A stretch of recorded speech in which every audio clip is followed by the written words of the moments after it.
everyone. This is Empire Buildings, the podcast where we talk about building a big business and an even bigger life. I'm your co-host, Wendy Papazan. I'm Seychelle Van Poole. I'm Sarah Reynolds. And I'm Via Williams. You know, you guys, during a crisis, the speed and confidence of the leader can really determine the outcome, right, of the business or the team. I'm experiencing it firsthand. And I wanted to start with a story, and this has been a really powerful story for me, and I know for a lot of people, and a lot of you guys know this story. And it's one that Jim Collins talks about in his book, Good to Great. And he calls it the Stockdale Paradox. And for a lot of you guys that are around my age, you'll remember James Stockdale ran for vice president. You remember that, Wendy? Ran for vice president, I think, with Mondale. I'm not sure. Oh, okay. But what's fascinating about him is James Stockdale was a prisoner of war for 7 years in Vietnam. And he was the highest ranking officer in his prison camp. And so he was kind of the leader of the American POWs. And many of them sadly didn't make it. And so Jim Collins interviewed him for his book, Good to Great. And he said, how did you make it? You made it 7 years and you survived. And you not only survived, you thrived, right? And Stockdale replied, I never lost faith in the end of the story, right? I never doubted not only that I'd get out, but also that I would prevail to the end and I would turn this experience into the defining event of my life, which in retrospect, I wouldn't trade. So then Collins went on to ask him, who didn't make it out, right? Who didn't get out of the prison camp? And Stockdale replied, oh, that's easy. The optimists. The optimists were the ones that said, well, we're going to be out by Christmas. And then Christmas would come and Christmas would go. And then they'd say, well, that's okay. We're going to be out by Easter. And then Easter would come and Easter would go. And then it'd be Thanksgiving, right? And then it'd be Christmas again. And they died of a broken heart. And so the lesson and why we call this the Stockdale Paradox is that you must never confuse faith that you'll prevail in the end, because you can never afford to lose that. So you can't confuse faith that you'll prevail in the end with the discipline, right, to confront the most brutal facts of your current reality. And the paradox is that as a leader, you have to retain faith and give your people hope and then steel them up for the tough road ahead. Because if you don't do both, you're in trouble, right? So if you do nothing else but steel them for the rough road ahead, you're going to get them depressed and worried and stressed, and they're not going to come out of it, right? They're going to go curl in fetal position. But if you give them hope and nothing but hope, it's not really fair to them, because you're not preparing them and giving them the battle armor that they need, right? And so I've been finding, for me, that my leadership's on a knife edge. It's on a constant knife's edge. If I go a little too much to hope, then I'm forgetting to steel them up, and then I go a little too much to the right, and maybe I'm doing too much to make it dim and grim, right? And so I'm really fascinated by this Stockdale paradox, and I'm wondering, how are you guys, riding this knife's edge with your teams, and how are you being a leader that delivers hope and that you're convincing them that they're going to prevail in the end, but also preparing your groups for the road ahead? It makes me think of a mentor of mine that his name is Smokey Garrett, and he talks about all the time. And leadership, it's really important to give two things. You need to give hope and you need to give a step. And when he's delivering a really difficult message, it's always in that same formula of how can I deliver the positive message here, but then what step do we need to take in order to steel ourselves ahead for what's going to be challenging, what's going to be difficult. Yeah, well, I think it's just with so much unknown, with really so much unknown, it's really taking it month by month, week by week, day by day. And so I'm literally thinking about what I'm going to say to my people on our morning Zoom. I wake up early, I'm up at 5. And so I'm creating that content, and it does have both of those elements. It's giving them information. Hey, this is what's going on in the market. But hey, here's what's going on in China. China had a 30% increase in real estate sales, and they're a couple months in front of us. So that's the hope. But the reality is guess what? Our sales are plummeting. Yep. And I remember reading about the difference between like hope and then blind optimism. And it makes me think of that. And hope really is like a belief in your people that they're going to take the action steps they need to get through it. And I keep pushing my team to say, okay, what are the action steps that we're going to take to get through this? Yes, sales are down, or, our leading indicators are all down, but what are some things that we could be doing to where, 3 months from now, 4 months from now, when the market changes, that we're able to take advantage of that opportunity. And so I know Via and I have talked before about just the importance of focusing on conversations right now, right, with our teams as like a simple action step. How many conversations are you having a day? We're focusing on people we do know versus people we don't know, and just making sure that we're taking the hope of what there is because it's tied to the actions that we know our people are going to take right now, and just making sure we're breaking down those actions into terms that they can relate to. Yeah. And what I find myself doing a lot is making sure that my people are hearing us plan for the future. Because when they hear their leader planning for the future and talking about what we're building and we're filling the funnel right now for what we're going to get on the other side, I think that is like an assumptive hope. It's almost like an assumptive hope close, right? Because yes. I remember I didn't do that instinctually. The first few weeks of this crisis, I'll be real. I'm just going to be honest with everybody.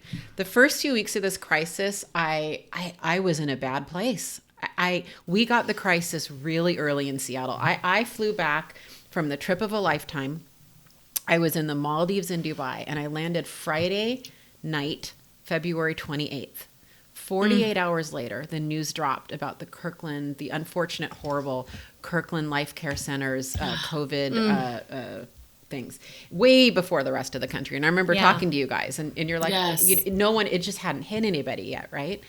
And I started to see the writing on the wall well before most people I knew that didn't live in Seattle, and my CEO did too. And I don't know if it's because both of us like went through the downturn or not, but I remember I drove up to Bellingham about 2 weeks after that, and he was delivering I called it his Winston Churchill, but he was delivering kind of a state of the company to the entire company. And I walked into his office, and it was a grim vibe.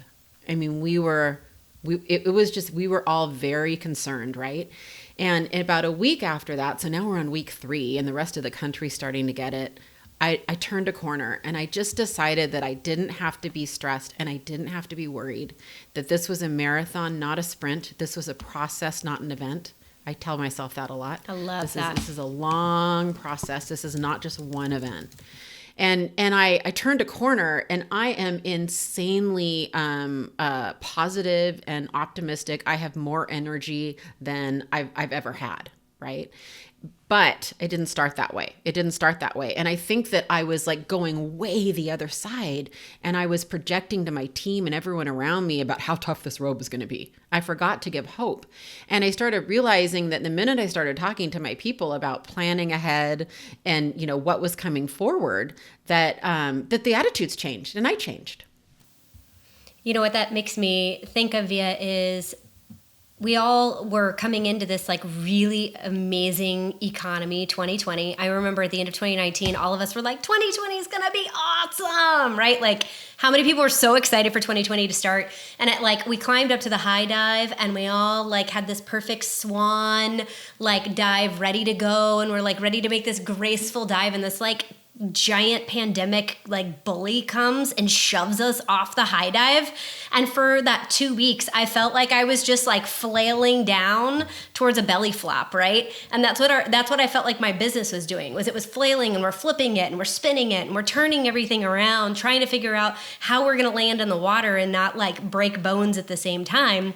And now that we're in the water and the bubbles are coming up to the top, I feel like now I can see where the air is. I can see where the light is coming through. And that's where I feel like I can give hope, and I can give encouragement, and I can give clear vision, because at least I can see the light. I'm not there yet, but at least we can see it. And I think about what amazing leaders if we take this time to really dig in to our leadership and improving our leadership, I would love to sort of change not change this conversation, or move the conversation to how are we planning on coming out of this to be a better leader, right? To have stronger business, to be leaner, to use this time to really work on our leadership.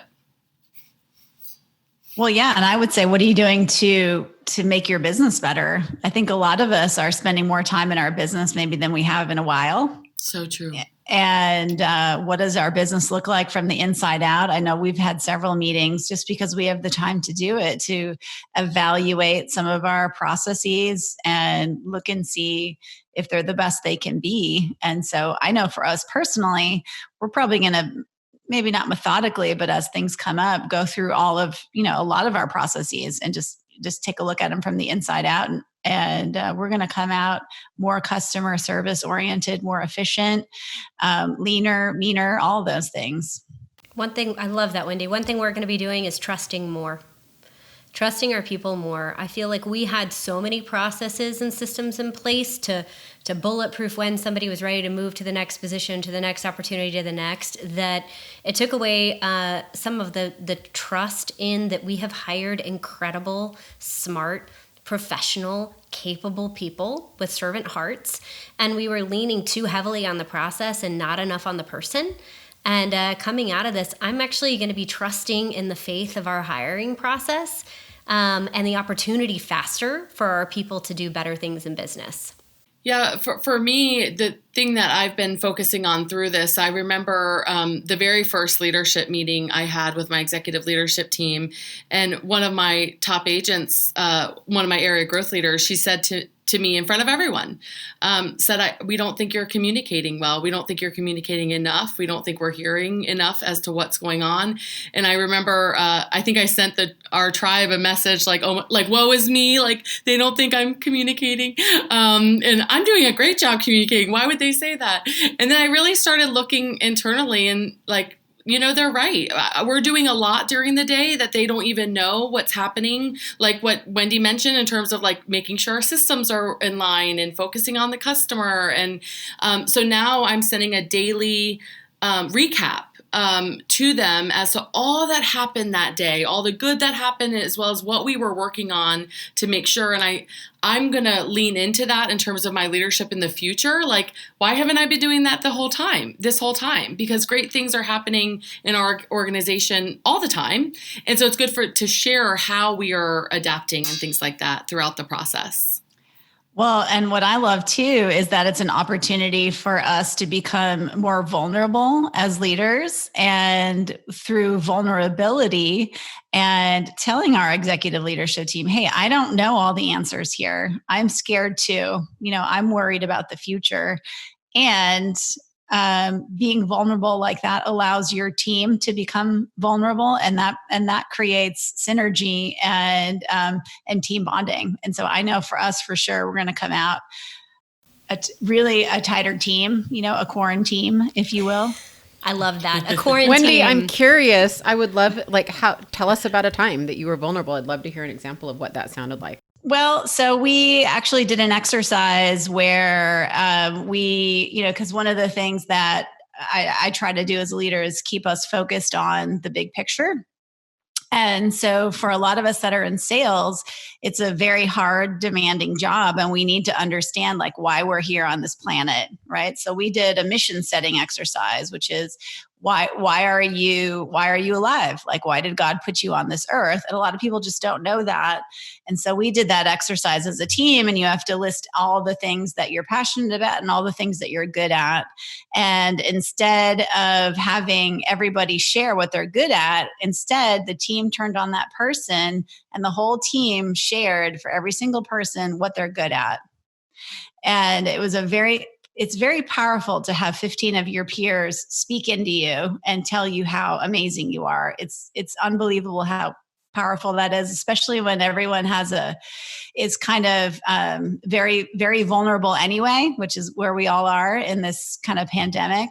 And so I just had a moment during that where I just thanked someone who on my team who was there for me last year. And I ended up breaking down and just crying on the Zoom in front of 16 of my people. And that allowed them to also show their vulnerability and kind of break down and cry. And thankfully I didn't ugly cry, but it was really, it's a moment where I'm going to look back and be like, wow, that was a turning point for our organization. That was I love that was some beautiful advice you gave me, Wendy, actually, after your last year that I really took to heart. We had 5 people in our company leave within a matter of a couple of weeks from each other this January, and we don't have a huge organization, right? It was almost 25% of our company, and actually it was over that. And I called Wendy when we went through that and asked you for some advice going into our big partner gathering the next day when all of that had happened. And the advice you gave me was that you wished you had been more vulnerable when you had gone through something like that and real, and that you had given some room and space to talk and not immediately put on your armor, which I think we as leaders want to do, is put armor on. And that advice, I'm going to be honest, I feel like that saved me as a leader in a lot of ways, because it allowed us to create a safe space where we could have permission to be vulnerable with each other, and we could talk about our emotions in that moment. That doesn't mean we need to carry them with us into the next day and the next day and the next day, just like we're trying to make decisions for today. The decisions we make tomorrow could be different. The feelings each of our people and we may have are different.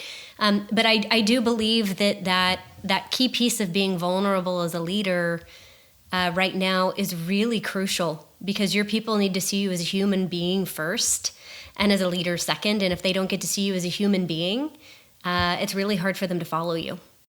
Well, so how are you guys taking care of yourself during all of this? Obviously, we are having to put on our armor a little bit. We're going into battle, understanding that we are vulnerable. But what are you guys doing to put your oxygen mask on first before you help everybody else in your life? Because I know you're helping not only your team members, you're helping your family, you're helping your spouse, you're helping your children, sometimes extended family members. I have a dad who is living alone in a wheelchair, and I'm calling him every day. And so it's like, it's a lot. It's a lot to think about calling him every day when admittedly he's like, well, I have nothing to talk about because I'm not doing anything, and so that struggle is real. So what are you guys doing to take care of yourself? I have a story about that, Wendy. I was, and that was incredibly touching. Thank you for sharing that. I, way in the early days, I was sharing earlier, I just kind of was struggling. I was really stressed and really anxious. And back then we were physically distanced, working in an office together still. And I grabbed my coworker and I said, we're going for a walk outside. Now I live in Seattle.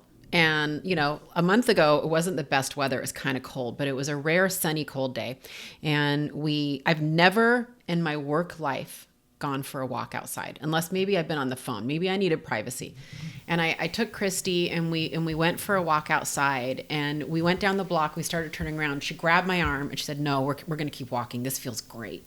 And we ended up walking for about 30 minutes. And I kid you not, it was like a baptism of sunlight. I walked into that office, and not to sound melodramatic, but I've been fine ever since. I've had good days and bad days, but so I started challenging my team. I just did it this morning. We have morning calls. I'm like, you are required to send me a selfie, to send the whole group a selfie of yourself in vitamin D outside. And I know it sounds simple and I know it sounds little, but every single day, no matter what the weather is, and I live in Seattle, so it's raining, I force myself to go outside for some period of time.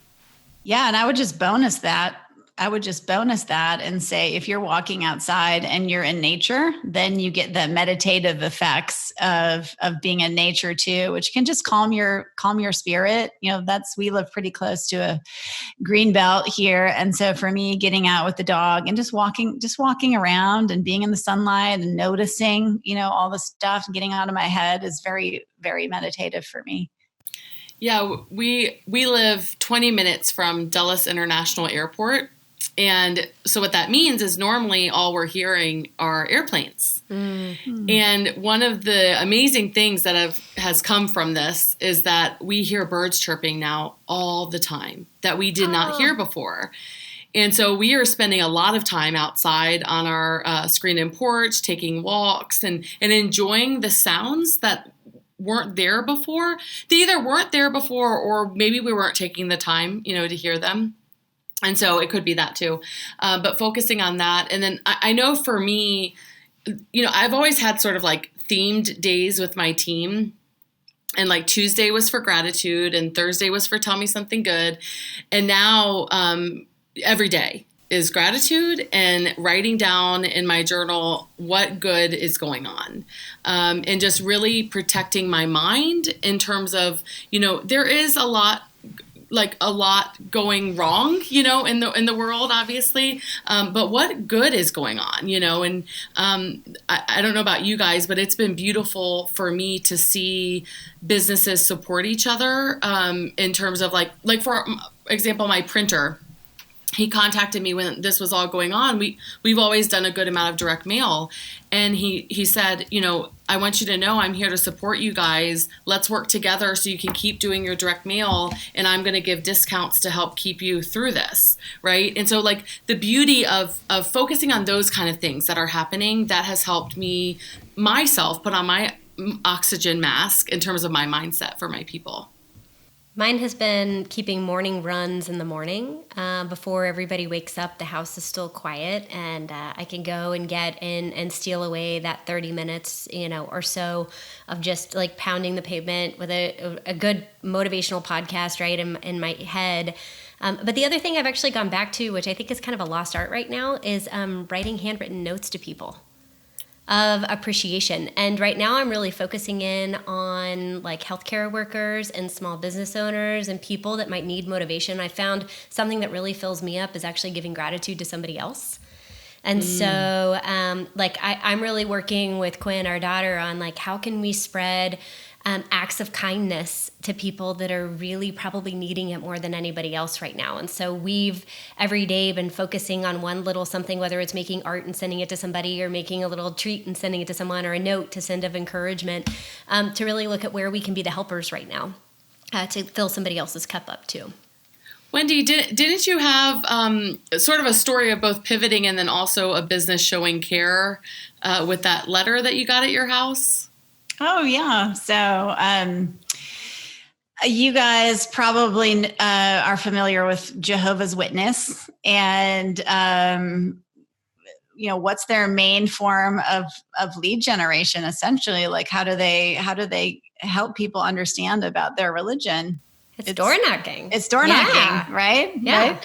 And so obviously there's not a lot of door knocking going on right now. And so I received a very beautiful handwritten letter. It was not printed. It was handwritten, coming from Care and Compassion from a Jehovah's Witness who was inviting me to, if I was lonely, to reach out. And I just thought it was a beautiful example of care, compassion, thinking about the neighbors, but then also pivoting because that's their main source of lead generation. So it was really impressive. I love that. That's so cool. Yeah. So like something that I'm hearing each of you talk about is that you're very used to having a rhythm and a routine. And when you're working from home, not one day a week or 2 days a week, but like all days of the week, how do you create rituals around creating a rhythm? Well, I have something sort of fun. So I'm not really a TV watcher. I don't know. I've never had time for TV really. And just. How are we friends, Wendy? I don't know. I know. I'm terrible. I'd rather like read a book or do charity work or something like that. But it's kind of forced me to watch television and and thankfully, neither my husband or I have ever watched The Office. And What? so we're like, I know it's such a gift. It's the best ever. It's so good. It's a gift. Neither one of us had ever seen a single episode. Oh my gosh. Have you seen the The British version Office of it is too? your quarantine gift. That's amazing. I mean, it's amazing. It's incredible. Yeah, I'm so excited for you right now. Oh my gosh, it's so great. And so we're loving it. But what we're doing on the weekends now is we have this pull-out couch in our like little room with the TV in it. So we pull the couch out, we make it into a bed. That's how we know it's the weekend, right? So that stays out the whole weekend. And we can just climb into that bed, not that we're sleeping there, but we just watch TV there. And so that's like our weird little adorable that we're doing. I love that. Yeah. Yeah. It's like weekend time, pull the bed out, let's watch The Office. We did a movie night. So, full admission, I actually lost track of the days last week. And we got to dinner and on one of the days, which day? I don't know. It ended in a day, right? And our daughter Quinn was like, so what day is today? And Nick and I both kind of had to look at each other a little bit and we're like, it's a day. What day is today? Today It ends with day. It ends with day. And I was like, oh, it's Wednesday. And Quinn was like, well, that's cool. I missed my piano today. And we were like, oh no. So that was one of those like, okay, we really need to get this under control because we pay for piano. We're paying for piano right now. If we're not paying for it, we shouldn't be doing it. So Okay, my favorite meme so far, it says, today is Wednesday, the 20th of Marpril. It's so true, though. It's so true. So yeah, I'm totally with you. And we have to anchor it with something. And so we started doing Friday night movie nights, and we get literally every pillow out of everywhere in our house, like couch cushions, pillow cushions, decorative cushions, everything, and we lay them all in a big heap in the middle of the living room, and we lay on it, and it's like our drive-in movie, and it's been really fun. I love that. Well, and that's why I think that morning ritual is so important. There's a lot of people who just don't have that, and so again, it's like, Gary Keller and Jay, my husband wrote about it in The Millionaire Real Estate Agent, and it's in The One Thing, and it's that the productive person's energy plan. And it's something that was not built for a pandemic. It was meant for ordinary life. And yet what it really says is that if you can get all these things done by noon, honestly, which is to, meditate and pray for spiritual energy, eat and exercise for physical energy, hug, kiss, and love on your loved ones for emotional energy, plan and time block for business energy, and then really think about your most important thing, which for all of us is lead generation. And if you can get that done by noon, honestly, the rest of the day is gravy. And so that hasn't changed at all. Like having that morning routine is just more important than ever. And then if we can come up with a routine at night, whatever that looks like, whether it's just changing our clothes or going for a walk or whatever, that rhythm and that cadence, that just gives us a framework when all of our frameworks are just out the door. Yeah, and let me just add really quick, just for some grace for the young moms right now, just because for me, one of the things that I'm working with my team on, and we want to have that morning routine and the lead gen in the morning.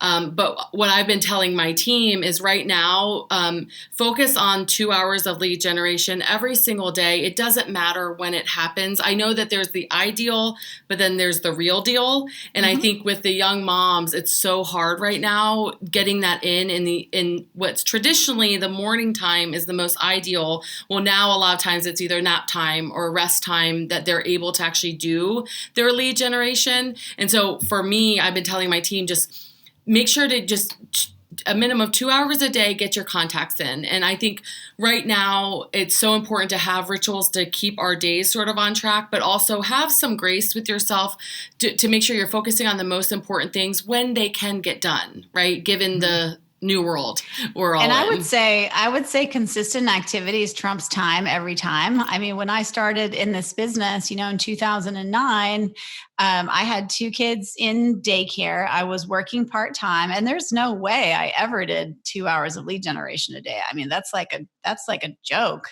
And yet consistent activity over time is what yields results. And that doesn't change, right? Yep. What we're doing, the only thing we can ever control is what we do right now. Yes. Right? We don't know what's going to happen. We don't know if we're going to live or die tomorrow. We don't know if our family's going to live or die. We have absolute no control over that. The only thing that we can control is what we're doing in the moment. And so whatever that looks like for you, those consistent activities, if it's 5 minutes of exercise and 5 minutes of meditation and 5 minutes of lead generation, that consistent activity over time is still going to yield results. So I love that. And I think mind. it's such a great place to end because, it's really important that because we started this podcast and the premise of this particular episode is how to be a great leader in a crisis. And it has to start and end with this, guys. It has to start and end with the oxygen mask.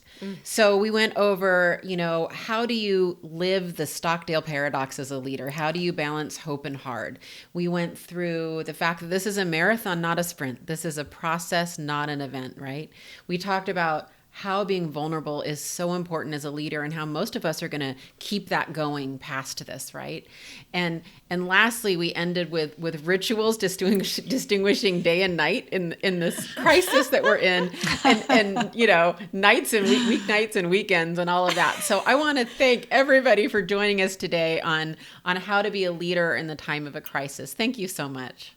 We love you, everyone. Stay safe. Bye.